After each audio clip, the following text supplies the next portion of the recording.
Welcome back to Runway Life, everyone. I'm here with Adam Valencic. He is the owner of First Landings. If you haven't seen any of his previous videos, check out one of the links that Derek will be putting around. Happy to be back. Well, yeah, I'm glad that we've got you back. We're going to talk about the sport pilot way of getting through all your ratings, right? Right. Yeah, this is something that obviously you've heard our story. We started with sport pilot, and I think, yeah, today kind of talking about sport pilot and sport pilot CFI, Right. which is kind of unique in the industry. So a little bit of backstory. I think if you've seen our previous videos, you know the history of First Landings. We started just doing sport pilot, offered sport pilot CFI. I mean, we had a fleet of 5-6 light sports for a long time. But I kind of want to go back and talk about my story on how I became a CFI. Right. Started the school because obviously I had to be an instructor before I could open the doors. So again, sport pilot came about 2004-ish. I was already a private pilot. Hadn't had my instrument commercial or anything yet, but the opportunity for sport CFI comes up, and knowing we wanted to open a school, I went out, got my sport CFI rating. Right. So it's very much like a full CFI rating outside of different requirements for sport pilot, so you've got to know those. Right. But it's still FOI is required. There's a written test required, practical test required. The minimum hours are significantly less, 150 hours, lower cross-country time. There's no nighttime because sport pilot can't fly at night. Right. Right. So it's the barriers to entry are less, but your check ride, between sport CFI and a CFI check ride, somebody's initial, nearly identical. I mean, it was a full day. Right. I probably had a 6-hour oral exam where you're cracking open every lesson plan you got, book, and then you've got a flight that's hour and a half, 2 hours easy in a sport plane. Right. Where you're going through all the maneuvers you typically have. So I got the sport CFI, and honestly, I didn't even go and get my full CFI till about 4 years in of operating First Landings Aviation because, again, we were mostly training sport pilot students, so there wasn't a reason to.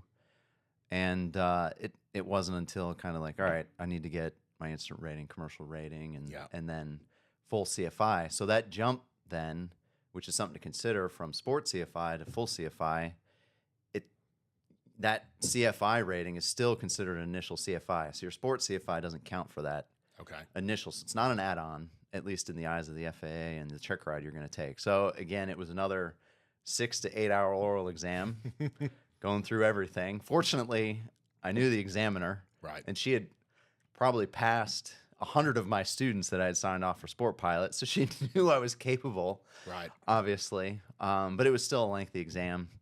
And then the flight, that was a lot of fun. I did that in the Mooney I had at the time. Okay. And I remember that plane. yeah. So the one that The burned one up. that burned down. Yeah. There's actually a picture in one of the videos for that. So, Right. Yeah. So that was fun. But so that was kind of my story on, starting out as a private pilot, becoming an instructor, and then adding all of the other ratings on to become a full CFI, a few years later. So talking about that pathway for potential instructors, people looking to get the time, becoming an airline pilot, right? It's just another pathway they could take, as opposed to the most common one is go to a flight school, spend 100, 200 grand, do all your ratings, come out with, your multi, your commercial, single, your CFI, your double I, your MEI, right? That's what most people's path is, and they're buried in debt. I mean, we hire instructors that go through that path, and they're sitting on $150,000. Yeah. Going, all right, I'm an instructor now, but how am I going to pay all these bills and eat? Yeah. Right? Yeah. So when those first 5, 6, 7 years of First Landings, we realized this is a huge opportunity for people looking to go to the airlines that don't want to take out a $150,000 loan, and they're trying to find an affordable way to get to become a CFI. So we would take, and I bet there's probably 100 guys at the airlines now that took this path through us, where they came in our doors and were like, I want to be an instructor. I want to get to the airlines with 1,500 hours. What's the cheapest way I can do that?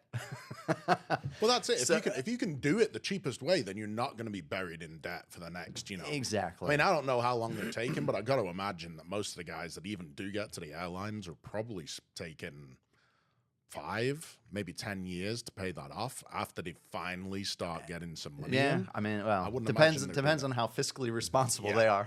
If they're fiscally responsible, they'll get it knocked out before they go buy their first nice vehicle, right? nice house. You or, start getting those big paychecks, you want to spend it. It's a bit too easy. Yeah. So our plan, that we would pitch to these guys was, look, get your private pilot. Yep. You're going to be 40 to 60 hours in. The national average is what, about 60, 65 hours. 65, yeah. So you've got your private pilot. You're going to need that no matter what path you take. Yep. Now, because at First Landings we do so many sport pilot students, I mean, we were bringing in people from all across the country and world that, hey, I want to get my sport pilot rating. Why not take the next 100 hours or so, not even, right? Because you got to get to 150 hours. Right. So you got 90 hours to go. Do your cross-country time, start meeting the requirements for your instrument, start meeting the requirements for your commercial. But at about 135 hours, let's start your training for sports CFI. Right. You want to be a CFI anyways, but let's just start at 135. At 150 hours, take your check ride. And now guess what? You're flying with students who are going to be paying you. Right. You're getting your hours to get to the 250. And one of the advantages of working here as an employee, you get discounted flight rentals and everything else, employee rate. So they'd now jump in the plane and probably work with one of their coworkers, buy them lunch to get the instruction. Yeah. And they're finishing up their instrument rating. They're finishing up their commercial rating at cost, essentially. Then they go and take their full CFI. Most of them would probably be over 500 hours by that point because they'd have full schedules flying their students and then pick up a few extra hours a week finishing their training. Yep. So by the time you're hitting 500-700 hours, you're going testing for your full CFI. You might add on your double I if you need it. And then pretty soon you're at 1,500 hours going, man, I need to look for a job. Yeah. And out-of-pocket expenses somewhere in the ballpark of $30,000. Right. I mean, that's insane, right? Yeah. You think about it. I mean, what's the kind of the average right now? 60, 65 for private instrument commercial single. Yeah, commercial that's single. It. Yeah, you're right. You're kind of those three ratings are going to be around $60,000-$65,000. So, right. I mean, is it still possible to be able to do it inside of the $30,000 to $35,000? I mean, it's definitely still possible for LSA in particular. Yeah. I mean, certainly. You can the light sport planes, because they're so cheap to operate. Right. The costs to rent those haven't gone up as significantly as the planes that are burning more gas and higher insurance rates and all that. The big, linchpin of it is having the sport pilot students. Right. Because it's great. You got your sport pilot CFI at 150 hours, but if you don't have students to get to that next 100 hours, well, so you've got to be at a school that does have a dedicated kind of customer light sport, right? Exactly. And you still have one light sport here, right? We do. We have a Tecnam Eaglet here that is in our fleet, but since we've transitioned to the 100 eyes and everything else, the majority and the airline demand is much greater for pilots than it was when we first opened our doors. That now everybody wants to be an airline pilot. Most of them don't care. They'll spend the $100,000 to get there. Great. Happy to, help them achieve their dreams.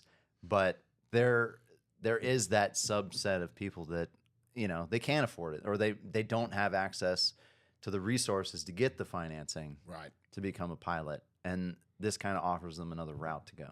Yeah. Well, so inside of it, in my mind, I'm like, okay, so, obviously private pilot working on my instrument. But I can do some of my cross-country time in like the Tecnam, for instance. Right. And basically save, what is the Tecnam, what does the LSA rent out at per hour, roughly? About 120. So, I mean, you're talking a pretty significant savings if there's a way to be able to build that into your plan. Right. So it definitely sounds like it's, if I go back to the days of, Andrew Barton, which is now with a major airline, he got through everything I want to say on it, he honestly set a record for probably how little you could spend. Yeah. I mean, love him to death, but yeah, anything he could do to, save a penny. Yeah. He was all about it, man. Yeah, he was super smart in how he got through everything. Yeah. And probably saved himself.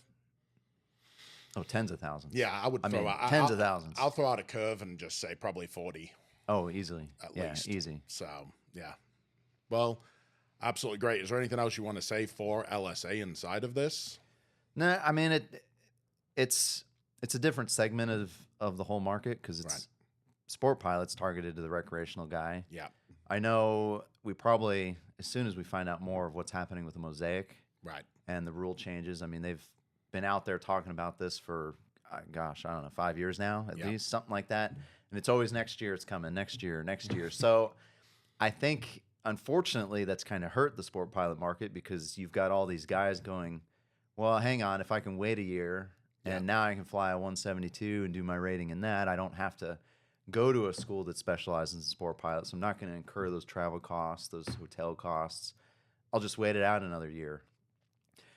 That's kind of, from what I've seen, killed a lot of the market, especially a lot of out-of-town guys that would travel in and see us.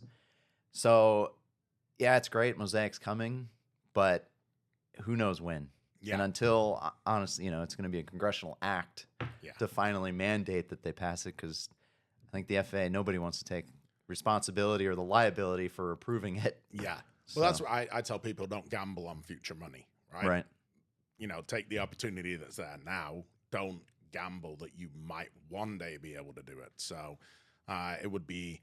So is that still a path that somebody could take with First Landings if they wanted to give First Landings a call and say, hey, can I do this, please? Yeah, I'd be more than happy to kind of talk to them about the idea, the plan, and where, what they want to accomplish, their goals might fit into that. Okay. I certainly want to make sure that they have a pathway to eventually get their full CFI and everything as well. Right. Because again, that market's kind of... It's where it is. Exactly. Yeah. Well, there will be a link in the description back to First Landings, as always. They are one of our keystone sponsors, so thank you very much. Oh, yeah. Happy to be here. Continued support for the channel. We love you guys, and thank you very much. Oh, yeah. Okay? Take care, man. Take care. Stay safe, everyone.